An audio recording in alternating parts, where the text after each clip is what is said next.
Paris, chérie, mon beau Paris, say to... Hello there, and welcome to Paris Set Me Free photo tutorials. This was taken on my way to a photo tour in Montmartre, about halfway up the hill, and I was walking along, and with my lens open, my eyes open, and looking for things as I was waiting for the person I was going to do the tour with, and I came across this. It's a coffee cup on a table with nobody around. It's empty. You can see the sort of scum of the coffee, because that's what a good French coffee's like. Incredibly small, but and some people think very expensive, but my goodness, it's jolly good, especially if you have a croissant with it. Just as an anecdote. No, I'll tell you an anecdote later on when you're looking at a better version of this. So there I was walking along, and I thought, that's nice.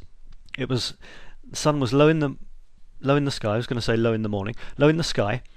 I decided to start this start the tour at 9 o'clock on an April morning, because especially in Montmartre, which is up high, you've got the sun comes along at a very low angle, and really it's, morning light and evening light is the best.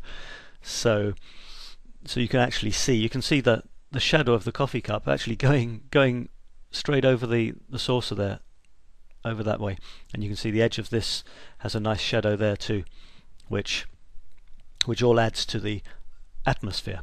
And these cane chairs become a lovely rich, even orangier than they normally are, because the lower the light in the sky, the more orange it is.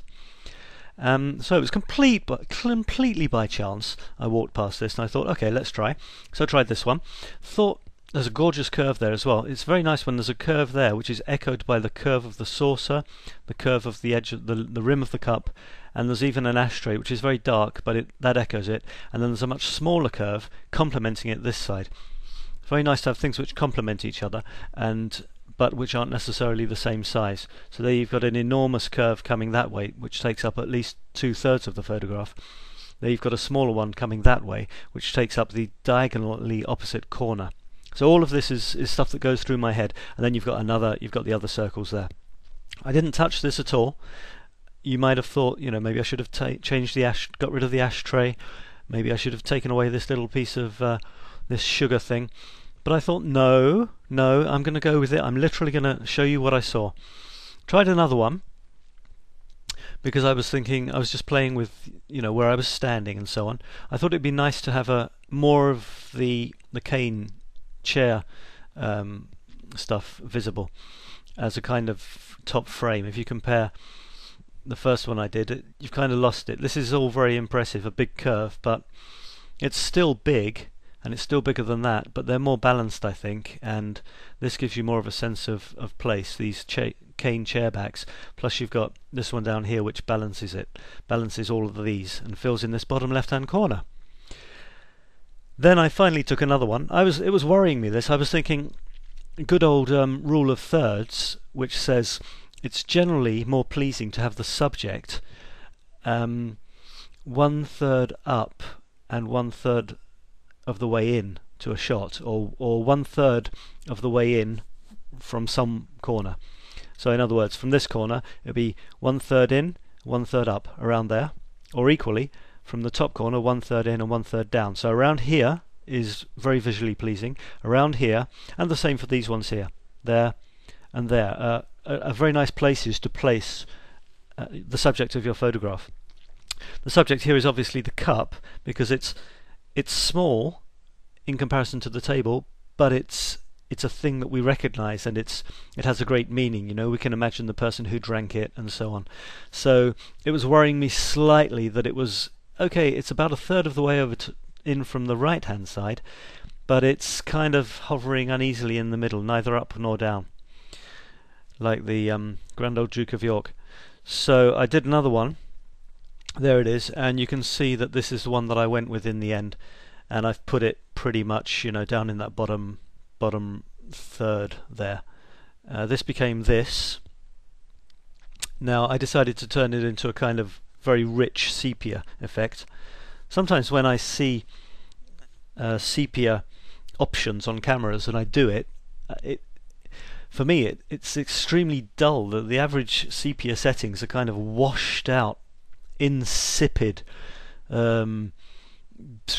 dirty, muddy brown, which doesn't really do much for me at all. It certainly doesn't capture the richness of the light which I want and the punchiness that I'm looking for.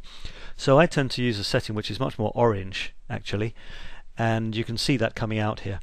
You could still call it sepia, but it's a sepia that hits you in the face, and well, I mean, obviously I'm biased because it's my photograph and I think it's absolutely fantastic.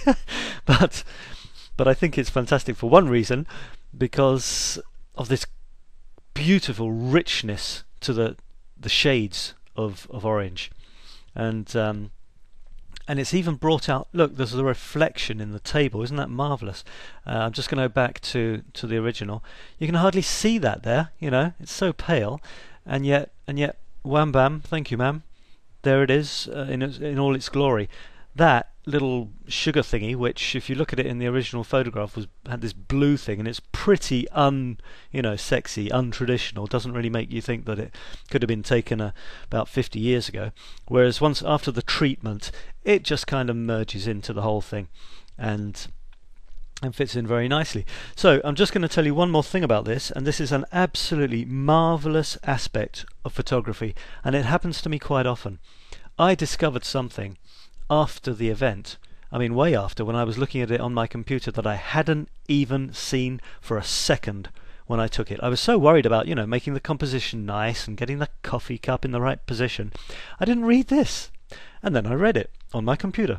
And it says, abracadabra, je prends ce truc en photo, et hop, I think it says, je peux faire plein de trucs sur Internet, which means, abracadabra, it's probably the best translation. I take this thing in. I take something. I take a photograph of something, and Bob's your uncle. I can make all manner of things on the internet. So maybe it's an advert for, I don't know, turning your pictures into coffee cups, like I do now, or something like that. But the great thing is, it says I take this thing as a photograph, and I can do loads of things with it. And what have I done? But I took this whole thing as a photograph, and I'm making not only photographs, but I may well be making coffee cups out of it and t-shirts, and I didn't even see that at the time. So it's great, photography is always an adventure, and sometimes your own photographs can surprise you. You've got to take quite a few, and you've got to be putting yourself in interesting situations most of the time, and keeping your eyes open, and also keeping your eyes open for little details after you've taken the shot and once it's sitting on your computer. There we are. I reduced my initial choice down to 3 as I advise you to. Let me just show you that. There they are, those 3. Got rid of everything except 3, and then I tried my best to choose from those. So that was a shot that I'm very happy with, and it's really Paris, isn't it? That's all for this time. Thanks a lot for visiting. See a better quality version of this on the blog if you've just been watching it on the video, parissetmefree.blogspot.com, and see you next time in Paris. Bye bye. Depuis que je suis à Paris, le jour et la nuit, je suis gris. J'ai compris la douceur de vivre. Je suis fou de joie, je suis ivre. Depuis que je suis à Paris.